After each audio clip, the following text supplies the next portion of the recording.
साई ज्ञान का पुंज है, साई सूर्य महान, साई। श्री साई ज्ञानेश्वरी पारायण। श्री सद्गुरु साईनाथाय नमः। अथ श्री साई ज्ञानेश्वरी पंचम अध्याय।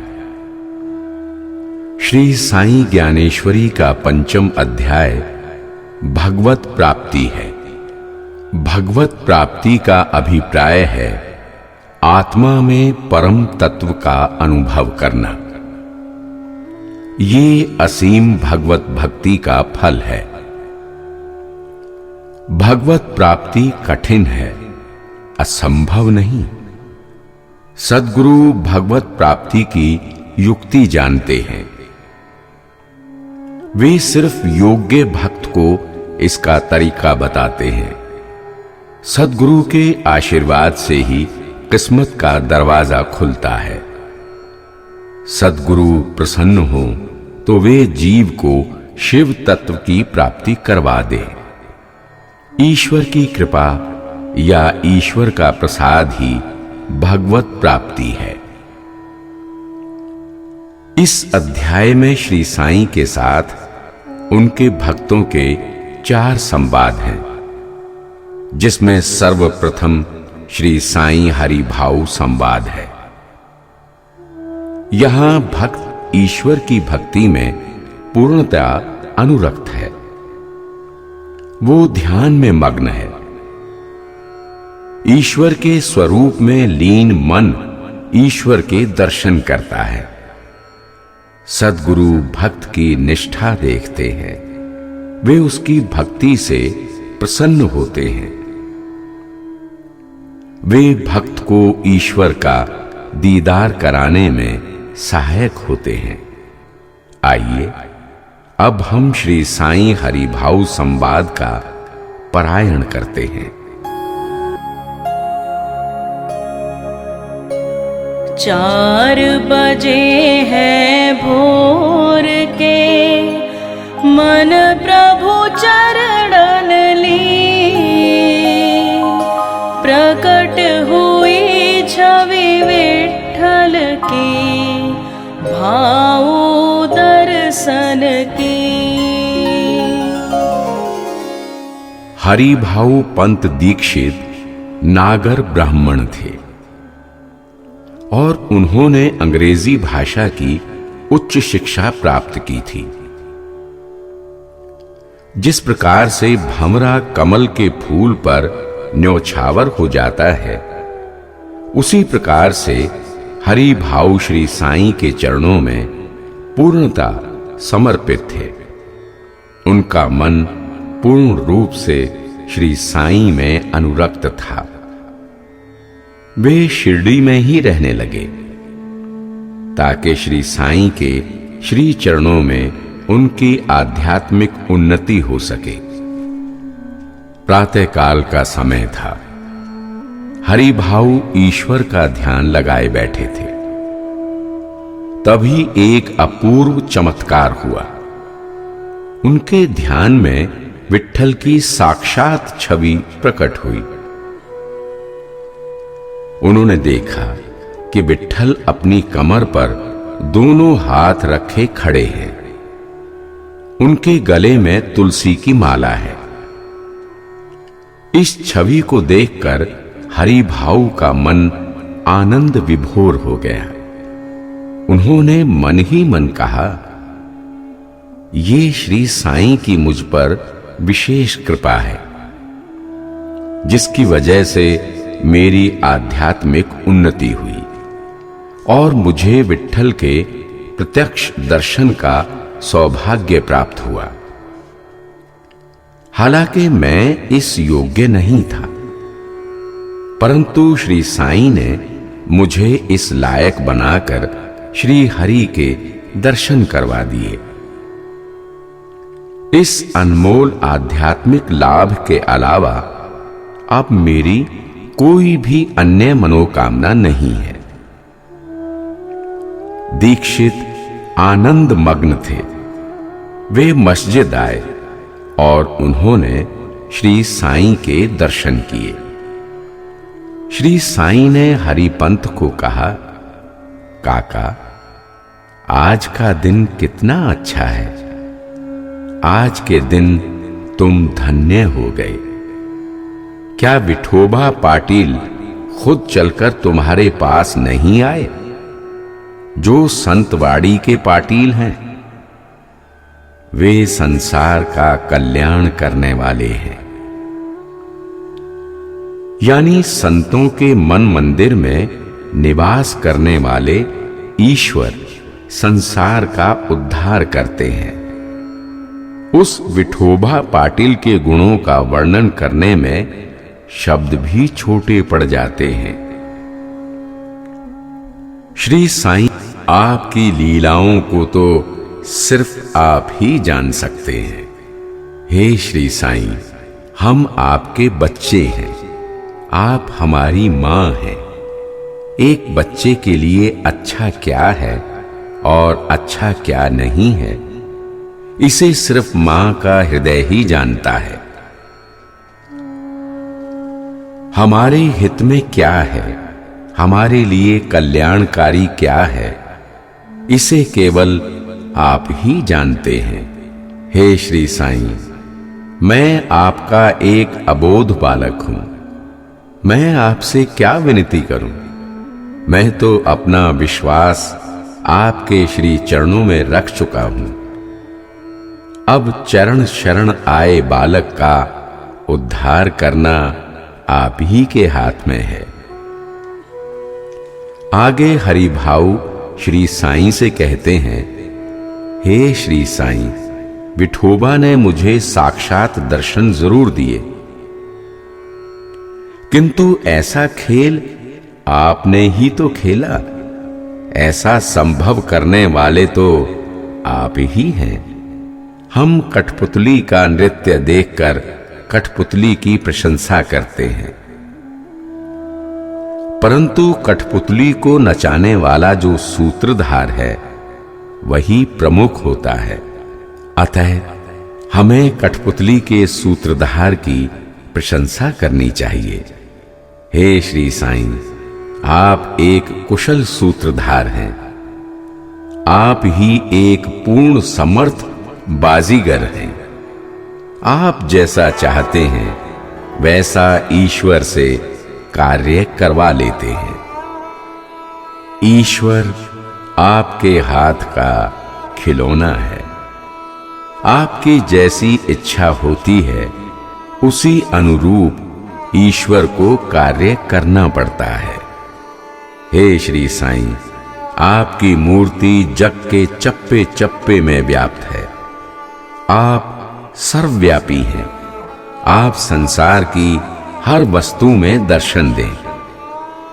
मैं संसार की जो भी वस्तु देखूं उसमें मुझे सिर्फ आप ही की छवि दिखाई पड़े। इसके अलावा मैं आपसे और क्या मांगूं? इसके सिवा अन्य कुछ भी पाने की मेरी चाह नहीं। श्री साईं ने कहा, काका, मन में चिंता ना करो। तुम्हारे मन की मुराद शीघ्र पूर्ण होगी। गुरु जिस पर प्रसन्न हो जाए उसकी मुलाकात ईश्वर से भी वे करवा देते हैं। गुरु चाहे तो वे भक्त को ईश्वर का साक्षात करवा सकते हैं। जिसने सिर्फ गन्ने की खेती की हो, क्या उसे गन्ने का एक प्याला रस पीने के लिए नहीं मिलेगा? अवश्य ही मिलेगा। जिसने भक्ति की फसल उगाई हो उसे भला भक्ति का मीठा फल कैसे नहीं मिल सकता? अवश्य ही मिलेगा। जिसके ऊपर भागीरथी प्रसन्न हो और जिसको स्वयं भागीरथी ही उपलब्ध हो जाए, उसे क्या शीतल जल की कमी रह सकती है? कभी भी नहीं। जिसके हाथ में विशुद्ध केसर हो, उसके हाथों में सुगंध अपने आप रच बस जाती है। उसे क्या सौरभ की कमी रह सकती है? कभी भी नहीं। हे हरि भाऊ, तुम आध्यात्म के मार्ग पर समर्पित होकर चल रहे हो। तुम्हारा आध्यात्मिक लाभ निश्चित है। तुम्हारी आध्यात्मिक उन्नति अवश्य होगी, इसमें रंच मात्र भी संदेह नहीं। जब देखूं मैं आपको, दिखते मुझको ईश, केवल देखूं आपको, ऐसा दे आशीष। इस अध्याय में दूसरा संवाद मेघा श्री साईं संवाद है। यहां मेघा नाम का एक भक्त है।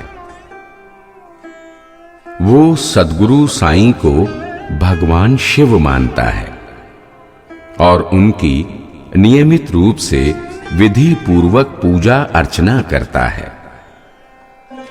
भक्त को कितना ही श्रम क्यों ना करना पड़े, कठिनाइयों के आंधी तूफान भी क्यों ना आए, परंतु वो भक्ति की लौ को कभी मंद नहीं पड़ने देता।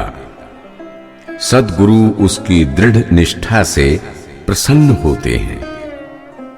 भक्त को अपने आराध्य शिव का प्रत्यक्ष दीदार होता है। सद्गुरु अपने हाथ से भक्त को एक शिवलिंग देते हैं। ये सद्गुरु की विशेष कृपा है ताकि भक्त की भगवत भक्ति उत्तरोत्तर बढ़े और एक दिन वो शिव तत्व में समाकर ईश्वर के साथ एकाकार हो जाए। आइए अब हम मेघा श्री साईं संवाद का पारायण करते हैं।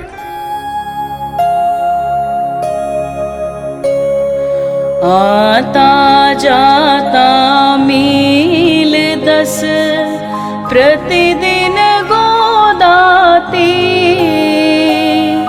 साईं को शिव मान कर अर्पित करतानी। मेघा नाम का एक गुजराती ब्राह्मण था। गायत्री में उसकी आस्था थी। वो भक्ति भावपूर्वक पुरश्चरण का पारायण करता था। मेघा के सर पर लंबे लंबे बाल थे। वे जटाजूट की तरह लगते थे। वो लंबे कद का था और उसका शरीर बलिष्ठ था। वो हर हर महादेव का निरंतर जप करता था। मेघा प्रतिदिन प्रातःकाल शीतल जल से स्नान करता था, फिर अपने शरीर पर भभूत लगाता था। पश्चात मृगछाला पर बैठकर वो पूजा के लिए तत्पर होता था। वो अपने ललाट पर त्रिपुंडाकार चंदन लगाता।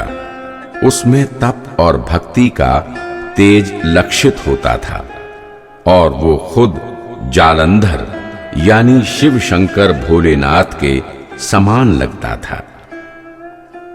मेघा प्रतिदिन मस्जिद जाता और दिन में 3 बार श्री साईं के दर्शन करता।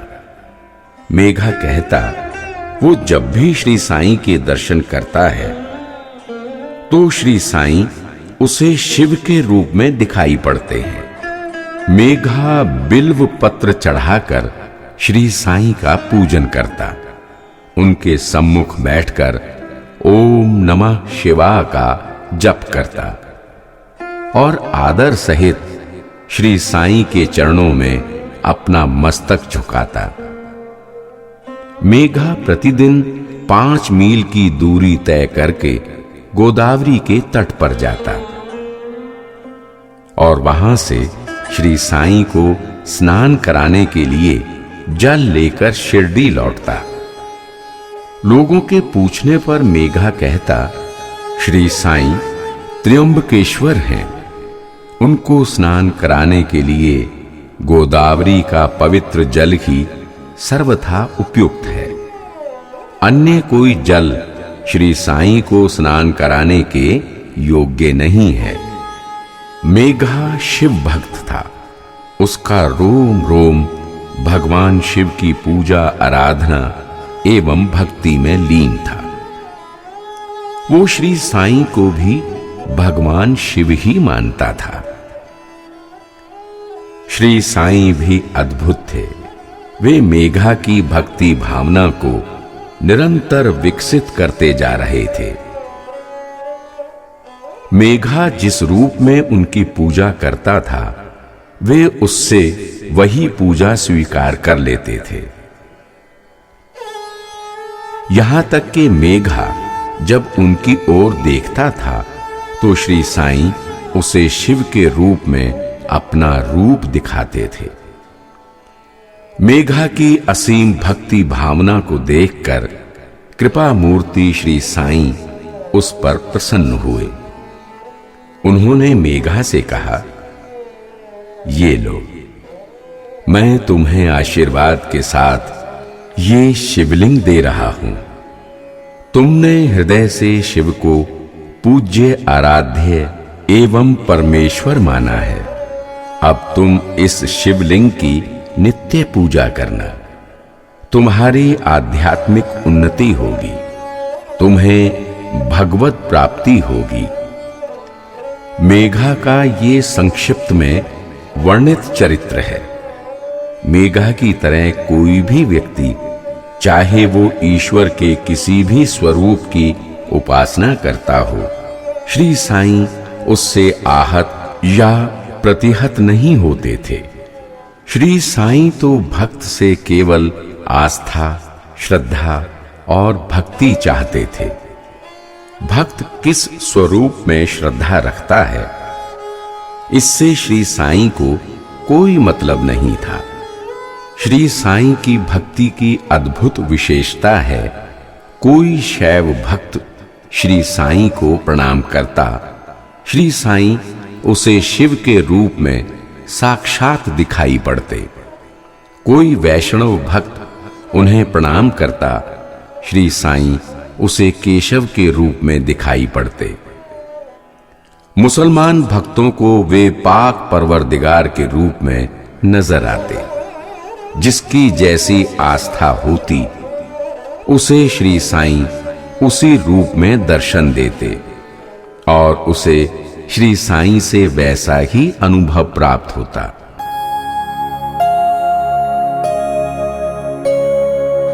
जिसकी जैसी आस था, जिसका जैसा प्यार, साईं सबकी भावना करते हैं स्वीकार। इस अध्याय में तीसरा संवाद नाना श्री साईं संवाद है। यहां सद्गुरु श्री साईं अपने भक्त को ये बताते हैं कि सद्गुरु के हाथ से भक्त को तुच्छ से तुच्छ वस्तु भी आशीर्वाद के रूप में प्राप्त हो जाए तो ये भक्त का सौभाग्य है। सद्गुरु के हाथ से दी गई वस्तु अनमोल होती है, वो अमृत तुल्य होती है। वो भक्त में शक्तिपात भी कर सकती है और भक्त को अपने समान गुण संपन्न बनाकर उसे भगवत प्राप्ति भी करा सकती है। आइए अब हम नाना श्री साईं संवाद का पारायण करते हैं। साईं के मस्तक तले हरदम रहती ईंट, प्यारी ज़्यादा प्राण से बाबा को ईंट। चांदोरकर ने देखा कि श्री साईं हमेशा अपने पास एक ईंट रखते हैं। वे उस ईंट से बहुत प्यार करते हैं।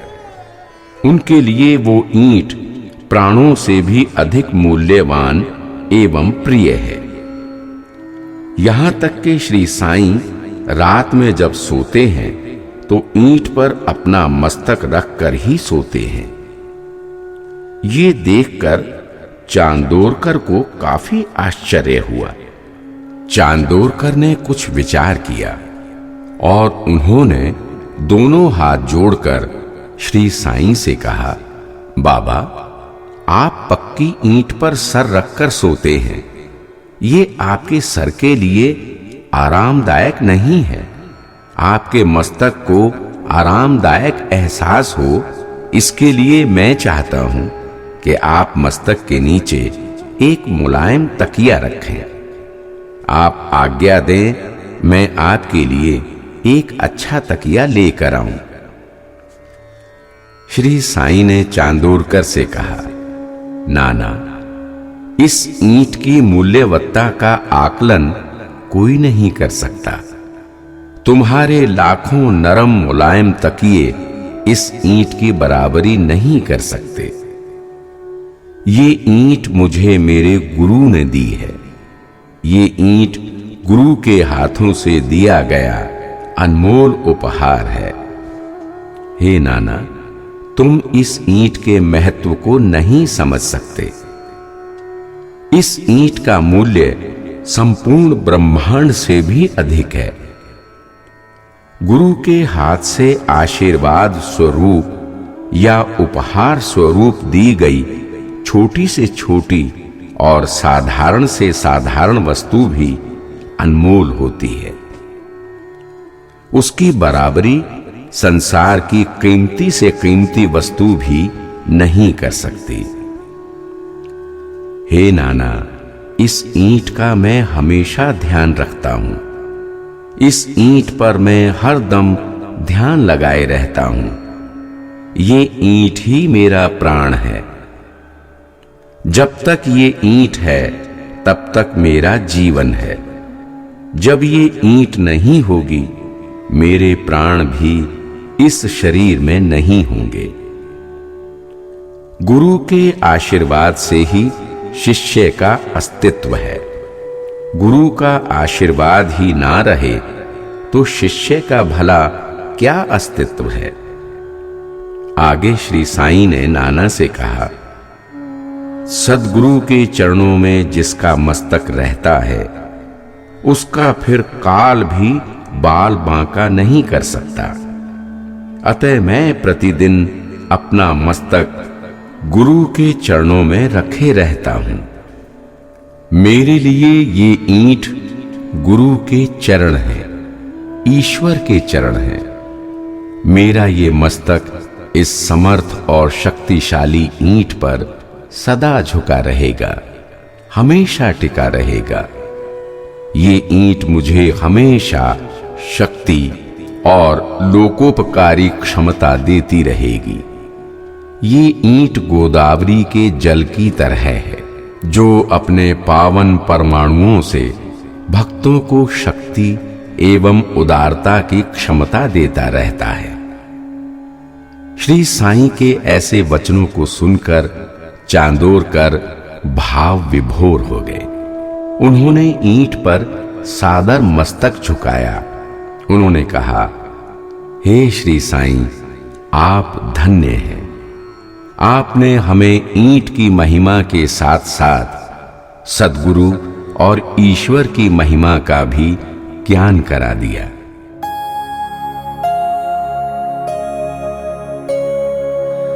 सद्गुरु अपने हाथ से देता जो उपहार, उसके आगे तुच्छ है हीरक मोती हार। सद्गुरु चरणों में सदा शीश, बाल न बाका कर सके काल जई आशीष। इस अध्याय में चौथा संवाद मौली साहब रतन जी श्री साईं संवाद है। यहां ये बताया गया है कि सद्गुरु से मुलाकात का अवसर मिलना अत्यंत दुर्लभ है। पूर्व जन्म के पुण्योदय के कारण ही हमारी मुलाकात किसी सद्गुरु से होती है। सद्गुरु के दर्शन करना परम सौभाग्य की बात है। सद्गुरु मिल जाए तो समझो कि किस्मत का दरवाजा खुल गया। भक्त सद्गुरु के चरणों में अपने को समर्पित कर देता है। यही समर्पण भावना भगवत प्राप्ति में सहायक बनती है। सद्गुरु या ईश्वर के लिए हम कोई भी कार्य करें, वो सद्गुरु या ईश्वर की सेवा ही है। छोटी से छोटी सेवा भी कभी निष्फल नहीं जाती। वो भगवत प्राप्ति में सहायक बनती है। आइए अब हम मौली साहब रतन जी श्री साईं संवाद का पारायण करते हैं।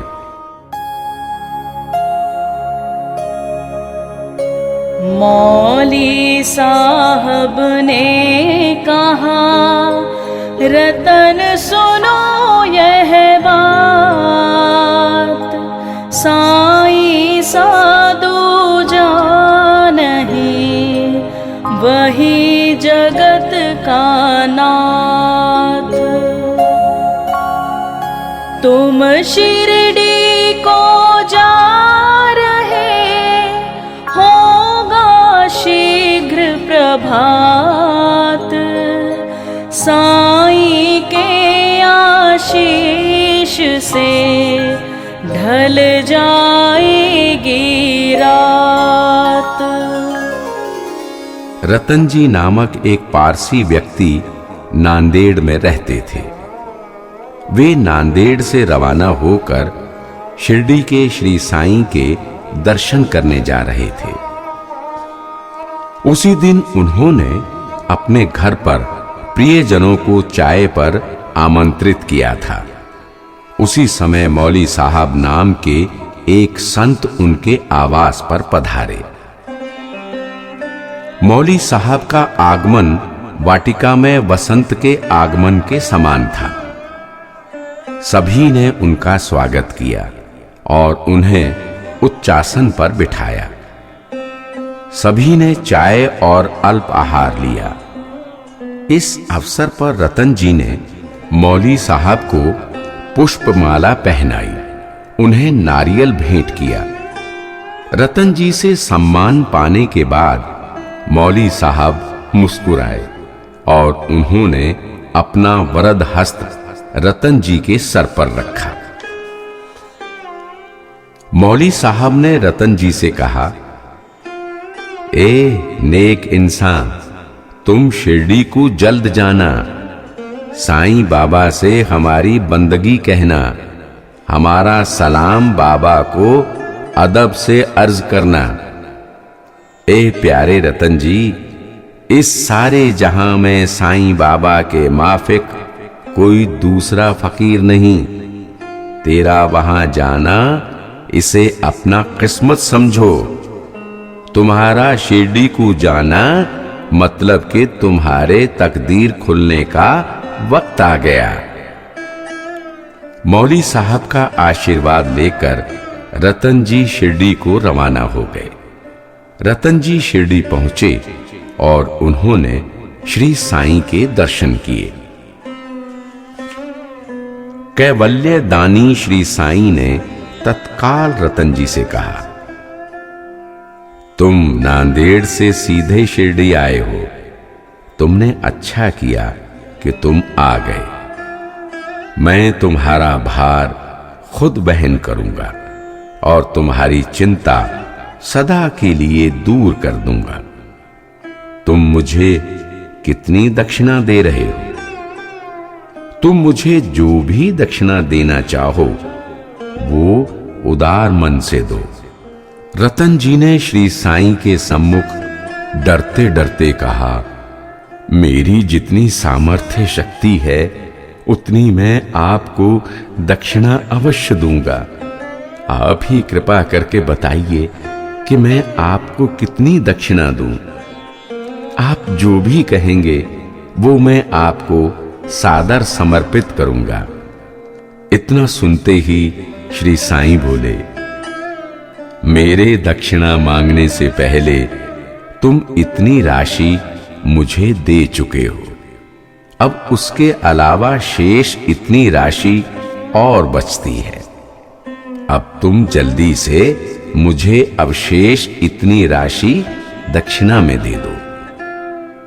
रतन जी ने श्री साईं की बात सुनकर मन में सोचा, मैं आज तक कभी भी शिरडी नहीं आया, मैंने पहले कभी श्री साईं के दर्शन नहीं किए, फिर पूर्व में मैंने श्री साईं को कोई दक्षिणा कहां दी। श्री साईं कैसे कहते हैं कि मैंने उन्हें पहले इतनी दक्षिणा दे दी है। इस चिंतन को एक बार विराम देते हुए रतन जी ने श्री साईं के बताए गए हिसाब के अनुसार शेष राशि उन्हें तत्काल दक्षिणा में समर्पित कर दी। श्री साईं का हिसाब उनके मस्तिष्क की पहुंच से बाहर था। दूसरे दिन श्री साईं ने रतन जी को हिसाब समझाने के लिए संकेत दिया और कहा, अरे रतन जी, अभी 2 दिन पहले तुम्हारे यहां कोई मेहमान आए थे, तुमने उनकी मेजबानी की थी ना, उस मेजबानी को याद करो, फिर तुम्हारे मन का सारा संशय दूर हो जाएगा। श्री साईं ने रतन जी को इतना संकेत देकर उदी आशीर्वाद दिया और वापस नांदेड़ प्रस्थान करने की आज्ञा दी। श्री साईं से प्रसाद ग्रहण कर रतन जी शिरडी से नांदेड़ लौट आए। श्री साईं ने उन्हें दक्षिणा के संदर्भ में जो हिसाब किताब बताया था वो उनके अंतर मन में अब भी एक पहेली बनकर घूम रहा था। एक दिन रतन जी अपने घर खर्च का हिसाब खाता बही में देख रहे थे। उसमें उन्होंने देखा कि घर खर्च के अलावा किसी अन्य कार्य के लिए आवश्यक खर्च का विवरण वहां लिखा हुआ है। वो खर्च मेजबानी का खर्च था। उनके घर में कोई मौली साहब आए थे, उनके स्वागत में कुछ खर्च लगा था। ये खर्च उतना ही था जितना श्री साईं ने शिरडी में बैठे बैठे उन्हें बताया था। मेजबानी में लगे खर्च को श्री साईं ने पूर्व में प्राप्त की गई दक्षिणा के रूप में बताया था। श्री साईं द्वारा बताई गई राशि उतनी ही थी जितना उनके बही खाते में मेजबानी का खर्च लिखा हुआ था। ये देखकर और समझकर रतन जी को बड़ा आश्चर्य हुआ। उनके मन का संशय दूर हो गया। रतन जी ने मन ही मन कहा, हे श्री साईं, आपकी शक्ति और सामर्थ्य अगाध व अद्भुत है। श्री साईं कहते हैं, अच्छे कार्यों के लिए जो भी खर्च किया जाता है वो सब मुझ तक पहुंचता है, वो सब मेरे निमित्त ही खर्च होता है। इसे चिरंतन सत्य मानो। यदि तुम सद्गुरु या संत का पूजन करते हो, सद्भावना से उनकी भक्ति करते हो, तो वो श्री साईं के निमित्त ही किया गया पूजन है, वो श्री साईं की ही भक्ति है। तुम्हारा पूजन और तुम्हारी भक्ति श्री साईं तक पहुंचती है। तुमने मौली साहब की पूजा एवं उनका आदर सत्कार किया, वो सब मेरी पूजा एवं मेरा आदर सत्कार है। उनमें और मुझ में कोई फर्क नहीं। दोनों दो नहीं, एक ही हैं। ईश्वर का स्वरूप कोई भी हो, मगर हर स्वरूप में ईश्वर एक ही होता है। सद्गुरु संत उपासना आदर या सत्कार, सत्कर्मों में भक्ति है, साईं करे स्वीकार।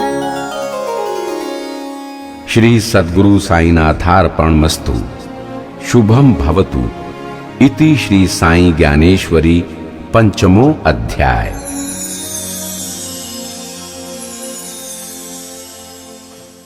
साई ज्ञान का पुंज है, साई सूर्य महान, साई। श्री साई ज्ञानेश्वरी पारायण।